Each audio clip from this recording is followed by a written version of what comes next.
So hello to everyone. If you're live or you're watching this recording later, welcome. Thank you so much for joining us for this important conversation. Before I jump right into this evening's program, I wanted to share a little information while I've got you on who we are and what we do at One Trusted Adult.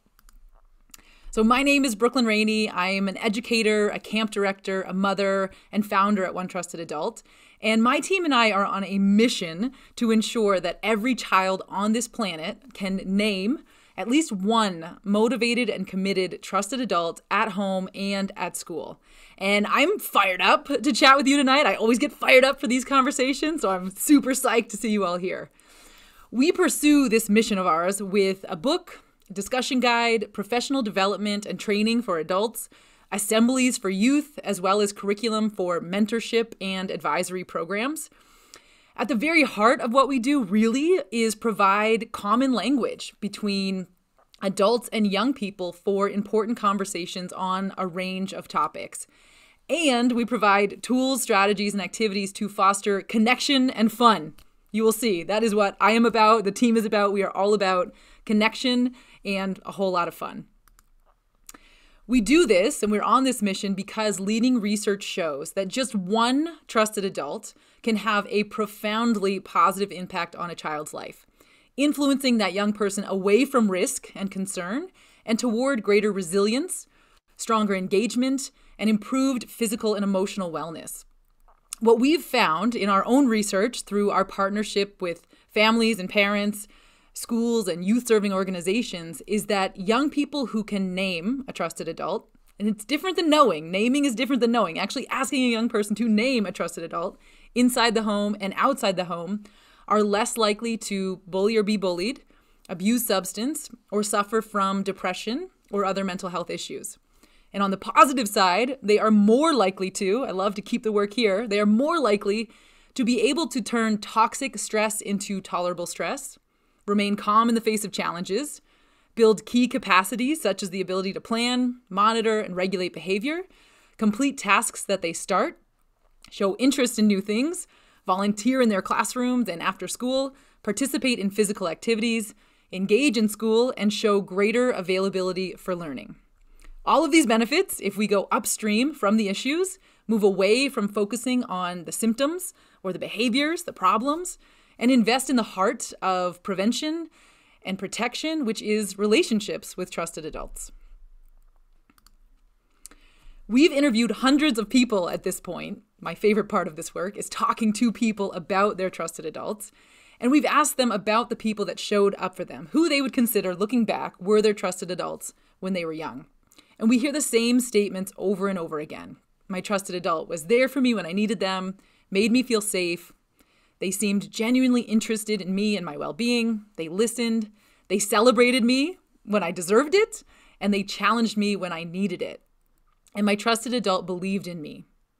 Through the gathering of all this data, we were able to group everything we heard into three crucial qualities of being a trusted adult. They are the ABCs, and if you've been to any of our trainings, you've heard this over and over again because this is it. This is the center of it, the core.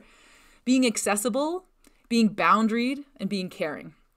To be accessible, we mean to be available, approachable, present, putting the phone away, the screens away, actually being there in the presence of someone and paying attention and connecting.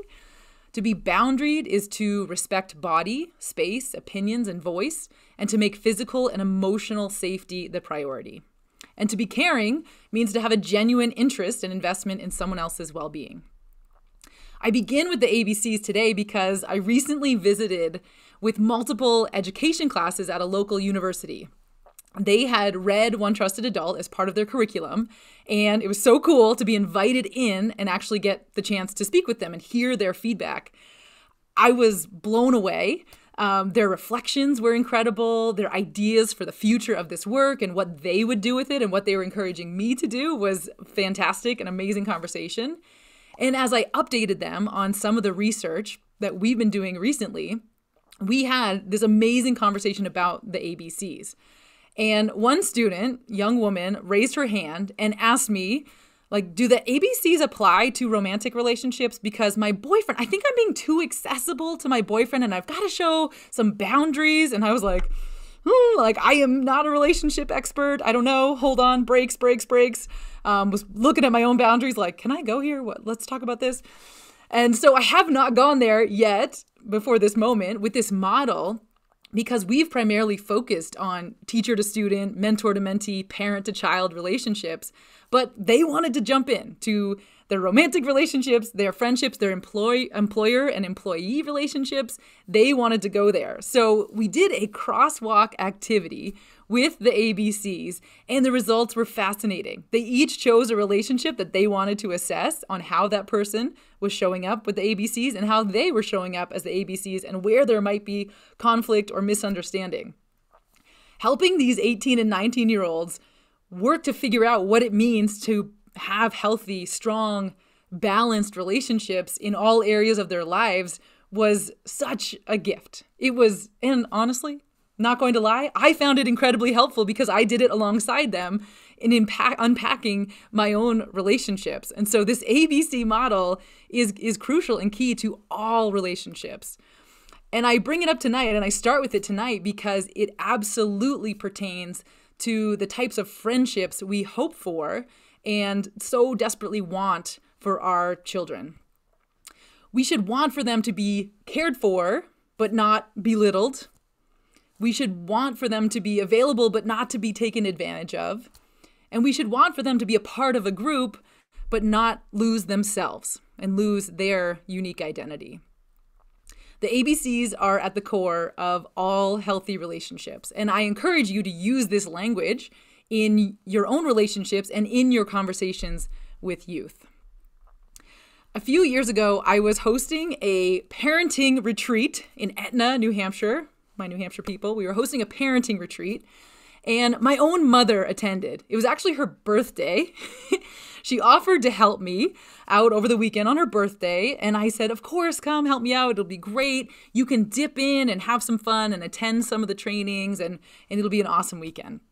And now, at this point in her life, she had 3 grown children, all out on her own, doing, I would say, like average, above that. We're okay. We're all right. We're pretty good humans. And everyone else at this retreat was in the parenting adolescence phase. They have middle school, high school children at home. So I had arranged a great lineup of speakers and awesome activities to provide a break for parents, but also an opportunity for education and for a lot of sharing. On the very first day, I was busy prepping meals and getting the next thing going when everyone was in a session with one of the awesome facilitators. My mom hopped into this one, jumped in. She was just going to observe. So after the session, everyone's coming out of the room, getting ready for a meal, and I caught eyes with my mom. And she was sobbing, like uncontrollable, just sobs pouring down. And I was like, Mom, what's wrong? What happened in there? And she said, I failed you. I failed you through tears. I didn't know these things when you were young. I'm so sorry. Had I known then, and tears just flooded. Now, side note, my mom's amazing. She was and is a phenomenal parent. Thoughtful, caring, supportive, lives the ABC. Like, she's truly amazing. But in this moment, she then said, do you remember when you were in the 7th grade? You came home from school, dropped your backpack, walked over to the piano, and you started playing No One Likes Me, Everyone Hates Me, Think I'll Go Eat Worms, over and over. And I was like, I totally remember that moment. I think I could still play the song, actually. But I did. In this moment, I was like, yes, I remember. And she said, and I said to you, that can't be true. To which you burst into tears and told me, absolutely true. And then I said, but I'm your friend. My mom telling the 7th grade me, but I'm your friend. And you, Brooklyn, rolled your eyes and you stormed off to your room. I did remember that part also. She said, I didn't know what to say to you. I didn't know how to help you. I did not know what to do. And she continued to cry. So I was like 30, giving my mom a hug, forgiving her, and promising her that I came out okay, I think, landed on my feet. I did not eat any worms, and that many and all of my shortcomings today probably were not due to her failure of not knowing what to say to me in 7th grade after a friend fight. But she held on to this, feeling like she had failed me. It was in this conversation and throughout this entire retreat where I heard again and again that parents and guardians are doing their best. They're driving kids all over to keep them involved and active, feeding them balanced meals, helping with their homework, and still feeling inadequate, incapable, or simply lacking the right words in moments of struggle and disappointment. So since then, so that no parent or guardian feels the way my mother felt on that day, I have worked with many young people and parents to develop new ideas for proactive conversations, for trusted adults at the table with young people diving into a range of topics and really important conversations. I do this work because I'm trying to build language and an understanding before there's problems. 1, to try to prevent that problem, and 2, so that when we have somewhere, so that we have somewhere to start the conversation, that we have common ground and common language already when we inevitably do end up in those places of feeling lost and feeling hurt. So, being February, which seems to be, I don't know about you, the school people on here will know, February seems to be the month when friendships are strained and stretched to the max and the drama sizzles. So we decided to reclaim it and rename it Frienduary and use it as a time to remind trusted adults to be having discussions about positive and healthy connections with young people in preventative and proactive ways.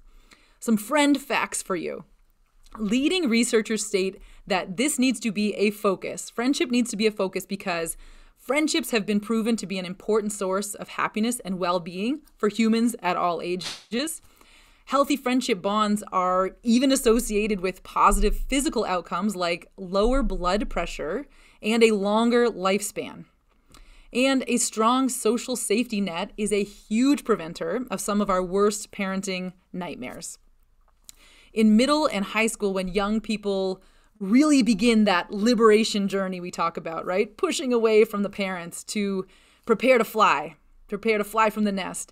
This is the most important time to be having conversations about friendships and to be a part of who they create their social safety net with. With all of this in mind, we have 3 tools to provide you tonight: the pyramid, which we'll jump into, the woo and woe activity, and something called Be Like Trees. So these are tools we've created to be flexible for you to use in the classroom, at the kitchen table, or in the car. Our urge is always to do this work with young people and not for. Anything you ask them to do, you should do alongside them. Make it collaborative and not a graded or judged assignment. We are seeking collaborative conversations on these topics, not graded or judged assignments. So we'll jump into the pyramid first. As we strengthen connections with friends, we also often observe that some connections can weaken or distance over time. As we age, we come to realize this is a natural part of life. But the first time a friend pulls away might feel like the world is ending. It's all coming down on me. One friend pulling away this one time, it hurts. It's big, it's huge. Hence my nobody likes me, everybody hates me, think I'll go eat worms performance on the piano in 7th grade. My first friend breakup was painful. I can recall and feel that pain. Clearly, I'm still working through it. But friendships exist at many levels, and depending on where we are in our lives, our interests, our development, we may feel closer to some people than others. This is normal, and we've got to tell young people that this is normal, and we need to talk about it. We like to use something called a pyramid when talking to young people to show them the types of friends, the types of relationships we might engage in with people all around us. So starting at the bottom, we share that there's community friends, someone you always greet and talk to because they're in the same community, location, social circle as you. You likely have many people you can call community friends, As adults, we might label them as acquaintances, colleagues, or neighbors. Young people would say classmates. These are light touch, light interactions. Level 2 is casual. Someone you look for to sit next to or eat with when you're required to be somewhere and don't want to sit alone. You know these people, right? The casual. But conversations remain light. There's not a lot of deep sharing. It's still location-based. Level 3 is committed. Someone you spend lots of time with, you look out for each other, and will go out of your way to support them if they need you. And level 4 is a confidant. A person with whom you have a very close relationship. You share thoughts, feelings, dreams, secrets. There are probably only a few people in your life that you would consider confidants. Moving levels in friendship takes time. One researcher I read recently stated that on average, it takes 50 hours of interaction to go from acquaintance to friend and 200 hours to become close friends. And these levels can and will shift and change over time. It can be painful, definitely painful for young people, and maybe even more painful for the parents who have to watch the young person go through this, like my poor mother. We've all been through it, though. We've all been through it, and we've all watched others go through it.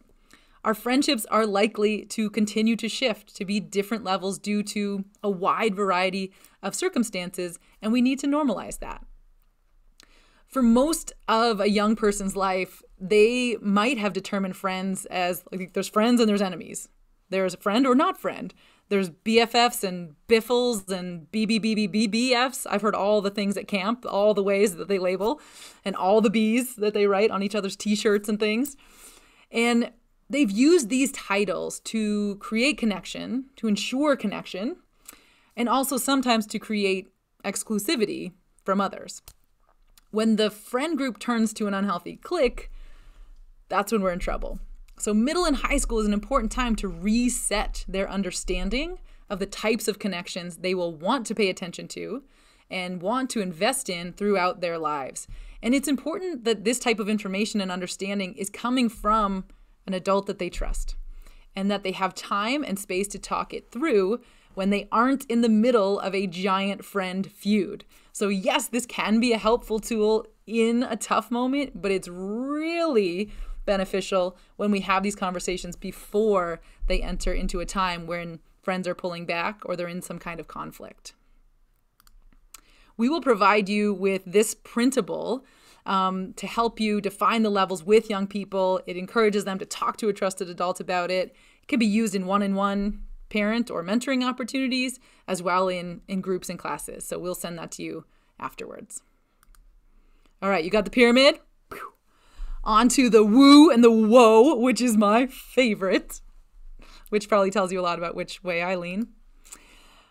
We know that friendship is a bond between two people who are emotionally tied by a sense of care, a wish to support each other, and a sharing of priorities and interests.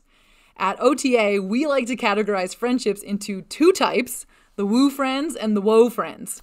Both are needed, both are necessary. There's no right or wrong. I repeat, both are needed, both are very much necessary.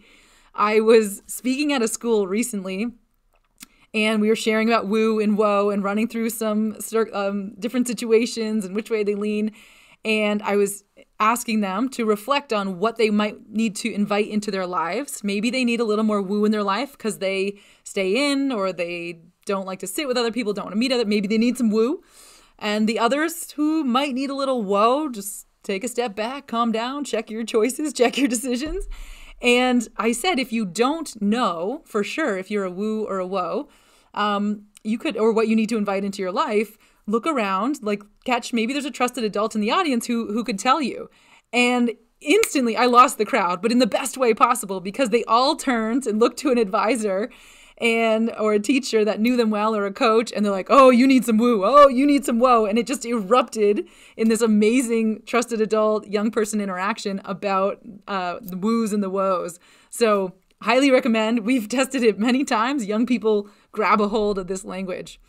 So we took this concept in the trainings we've done with young people, ran with it. We created a quiz for youth. We will send this link to you. But here's an example of some of the questions in that quiz. It asks questions like, do you prefer to spend your Friday nights, ... doing next week's homework, babysitting or working a job, learning and choreographing new dances, or inviting friends over to game, watch sports, or anything else fun together?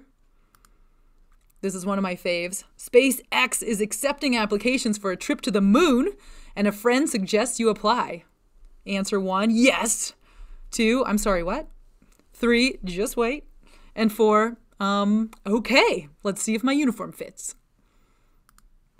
Another one, your friend invites you to join their family on a weekend away. Your response is, already packed.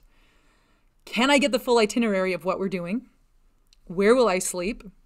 I'll make a playlist for the car ride. And I hope you're all assessing yourselves right now, just wondering, well, how would I answer that? Am I a woo or a woe? And then what you look forward to when you get a break from school. Alone time, going on adventures of any kind, reading books for pleasure, time to pursue other projects that excite me. So that's just a little glimpse into this longer quiz that young people are grabbing hold of right now. The quiz then scores you on a scale. So you might end up as a super woe. You're sensible, calculated, predictable. My business partner Jill's nodding right now. We do this. She's my woe. When friends think up wacky ideas, you are the first to express concern. Or when Brooke thinks up wacky ideas, you're the first to express concern. Your strong sense of safety is helpful in friendship, but you have also been known to avoid opportunities outside of your comfort zone because of it. Make sure you are inviting some woo into your life to balance out your extreme woe. The second category would be you lean towards woe. You have strong gut instincts that trigger doubt when things seem like they could get out of hand. The world needs you. Your friends need you. You lean towards predictability and need time to adjust to new situations. Make sure to find some woo friends to bring out the woo in you. They need you just as much as you need them. The third is you present as a woo in most situations, but tend to avoid the extremes. You are cautiously enthusiastic, and you encourage friends to strive for more in your very woo way. You have a slight tendency to prioritize fun over getting things done, so you will need to invite some woe into your circle. And 4, you are as woo as they get. You bring the hype, the fun, and sometimes some impulsivity. You are a risk taker, self-starter, and adventure seeker. You've got a lot going for you, but sometimes your sense of adventure can lead you astray. With the amount of woo in you, you'll want to surround yourself with some woe. I'm sure without the quiz, you all could label your children, students, the youth you work with, as a woo or woe and which way to lean. I'm guessing you would get 100% score just by their choices and behaviors. But what is awesome is the quiz and the results, not what matters most. The conversation that it sparks is. So follow-up questions in the way that we've worked this with young people, follow-up questions go like, do you accept or reject the findings of your woo-woe quiz? Why? Describe a time you were a woo friend. Describe a time you were a woe friend. What are your requires in friendship? What are your desires in friendship? Most importantly, we should be aiming for what a person or situation needs. This is where we hope this woo-woe conversation goes. If things are getting out of hand, that we've got a lever to pull, we can offer some woe. If someone needs a nudge or some excitement, we can enter into being the woo. Everyone has both inside of them, and being a good friend is about reading a situation and offering your gifts to best support. And what's really exciting for all of you is that we now have an adult version of this quiz, so you can take the same quiz, but the questions are not after school questions, but what would you do? The SpaceX question is the same though, so you have to figure out your SpaceX answer if you're going to the moon or not. But you can now take that quiz alongside young people and compare answers and talk about it. Of course, with all of this stuff we create, as you can imagine, every single night I'm asking my family and friends to do a worksheet or take a test, draw a pig, let me tell you your future, all these things. My family is like a little bit over it, but they still do it just because I ask. But my 16-year-old rolled his eyes so hard when I asked him to take this woo-woe quiz. And minutes later, he was hooked. Then critical and questioning how we made the quiz and why, and like trying to understand the whole thing. But he was in, and I actually timed it, engaged in a conversation about friendship for 1 hour. 1 hour. The quiz took us to a place where we got to jump in, like how much woo is too much woo, how much woe is too much woe, how do people surround themselves with this, what do you think your Grammy is, what do you think your uncle is? We started assessing the whole family. It created a bond, a connection, but also, again, this common language, which we continue to use to assess situations, debrief friendship concerns, and more. So even if you get the eye roll, lean in, don't give up, use the quiz as a way in, or ask them, if you were to develop a quiz, what would yours look like? So even if they don't love it, use it, spin it, ask them to create something that they think would work better. Pyramid, woo and woe. Now it's time to be like trees. Another way to discuss friendships that we've found successful with young people is to talk about trees. First, you can just say, how are friendships like trees? Let their imaginations run wild. You will hear some awesome, hilarious, insightful stuff, which is where this all came from. So young people helped us come up with this activity and metaphor. Here's what we got. Friendships are like trees because you have to branch out, rely on your roots, provide shade, stay grounded, and stand tall. I'm a total theater nerd, so we would definitely do this on our feet, maybe some sculpting and acting, branch out. We embody everything. Stay grounded, stand tall. One of my campers told me if I raise my eyebrows, I can grow an inch. I believe her. I think it's true.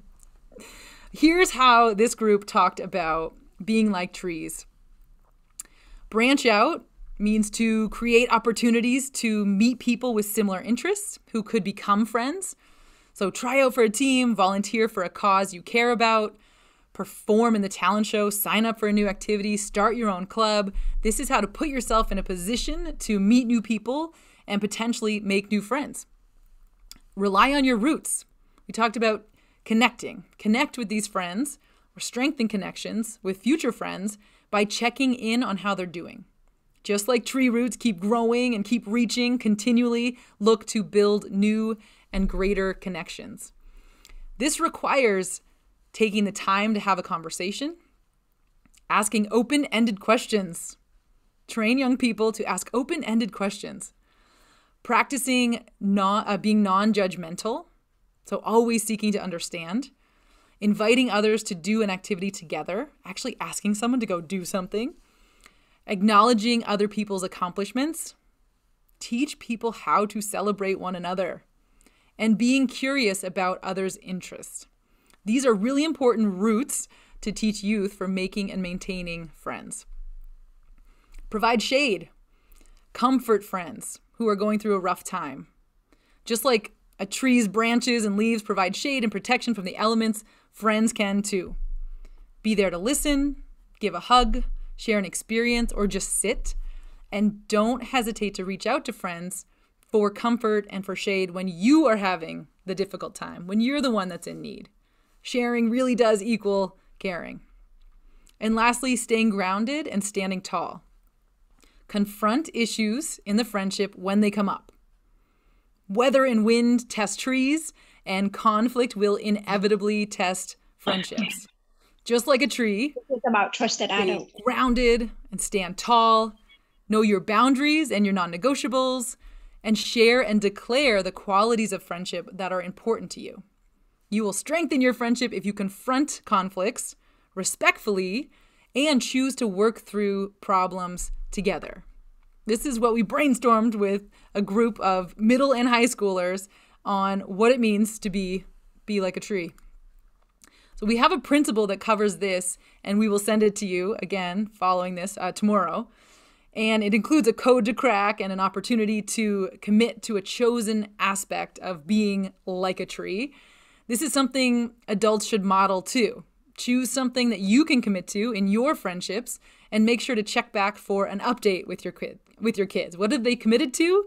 And we're going to circle back in a few weeks and see where we got. 3 tools: pyramid, woo and woe, be like trees, common language, activities to do, to dive into these important conversations. We got through all of them.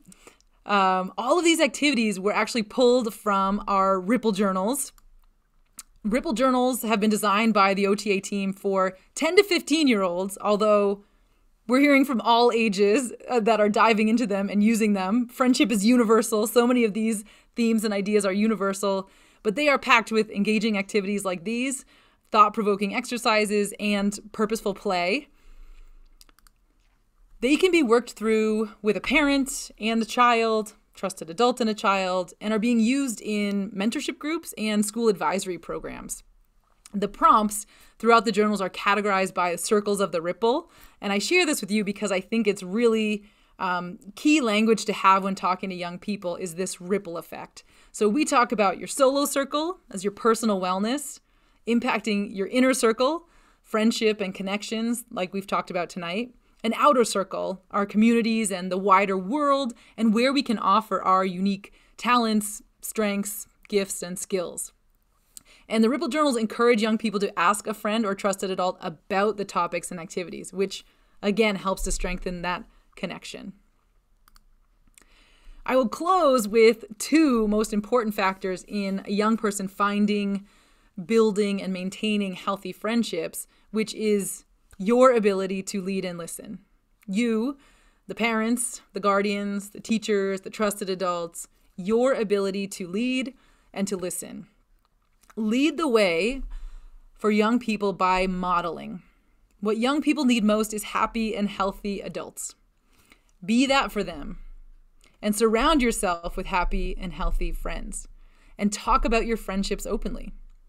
If you are making soup for a friend who's sick, or calling a friend because you are feeling sad, show it and share it. Allow the moments you care for others, or that you rely on others, your friends, to be chances to spark conversation about friendship with your children. Model what it means to be a good friend, and model what it means to have good friends. And listen. How many fixers do we have in the Zoom room? I am one of them. The saviors, the people who, the moment they see pain, hurt, worry, sadness in a child, they grab their superhero cape from the drawer next to them and fly out to save the day.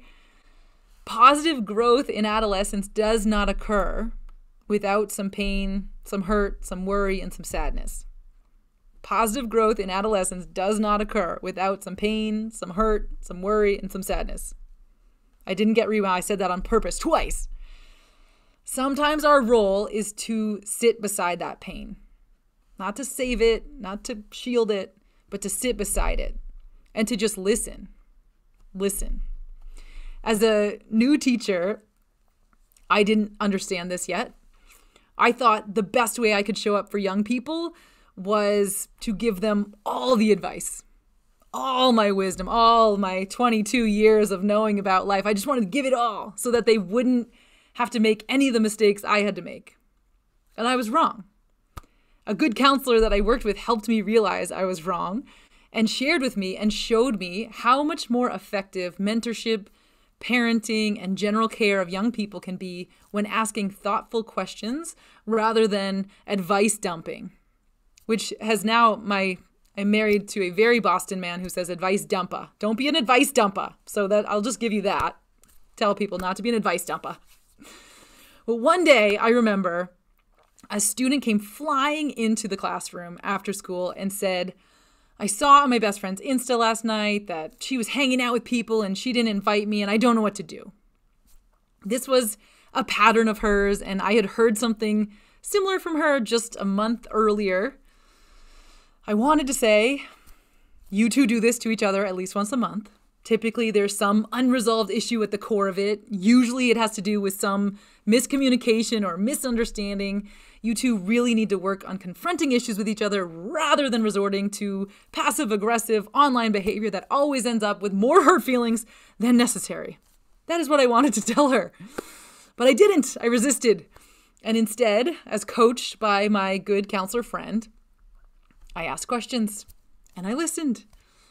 What do you gain by being her friend? What do you think she gains by being your friend? Have you ever talked with each other about what you value in friendship? Have you ever named your requires, named your desires as they relate to your proclaimed BFF status? Midway through our Q&A, and I'm feeling pretty good about these great questions I'm asking, she says, you know what? I'm realizing this is kind of a pattern of ours. I just need to talk to her and ask her if there's anything wrong. And instead of being hurt and begging her to apologize and doing the whole thing I always do, I'm just going to ask if she wants to talk about our friendship. I didn't need you to tell me that, Mrs. Rainey. I already did it. Okay, bye, and runs out. I thought I was doing such good work, and then she was just gone. When we simply ask good questions, thoughtful questions, our work as parents, teachers, trusted adults becomes invisible. And this was a hard lesson for me to learn as an educator, as a camp director, as a parent, that some of the best work we do is absolutely invisible because it's asking good questions and helps them get to a place that they need to get to on their own, an understanding that they need to get to on their own. The best work we do often goes unnoticed by the very people we are doing it with. This is the magic in parenting, the magic in mentorship that we're looking for. And it relies on patient, masterful question asking and lots of listening. I hope we have provided you with some language tonight to implement when crafting those masterful mentoring and purposeful parenting questions. Thank you, friends. Happy Frienduary. I hope you found something here to put to use right away, and I hope you will sign up for our newsletter to stay in touch. We send out something called Magnets and Mirrors, which include activities, prompts, and printables like you've seen tonight for connection and for reflection. So Jill is going to throw a link in the chat for a survey. We'd love to hear back from you about this program and what else you're looking for. What can we help you? How can we support you as parents, educators, and trusted adults?